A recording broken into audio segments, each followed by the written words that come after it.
అర స్పూన్ వరకు మిరియాలని కచ్చపచ్చగా దంచుకుని వేసుకున్నాను. అలాగే ఇది బియ్యం పిండి అండి.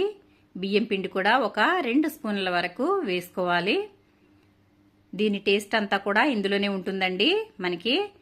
అలాగే ఇందులో పెరుగు వేసుకోవాలి. పెరుగు కూడా ఒక 2 స్పూన్ల వరకు పెరుగు అయితే నేను వేసుకుంటున్నాను.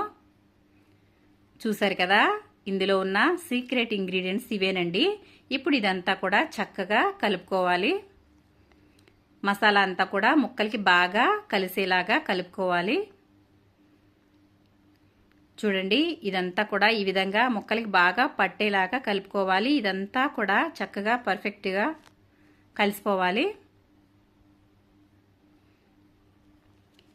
ఈ ఫ్రై స్పెషాలిటీ ఏంటో తెలుసా? ఇది తట్టుకాడా స్టైల్ అండి, తమిళ్ స్టైల్ అండి. ఇది చాలా బాగుంటుంది ఈ ఫ్రై అనేది. మీరు కూడా ఒకసారి ట్రై చేయండి. మీకు ఏ విధంగా వచ్చిందో నాకు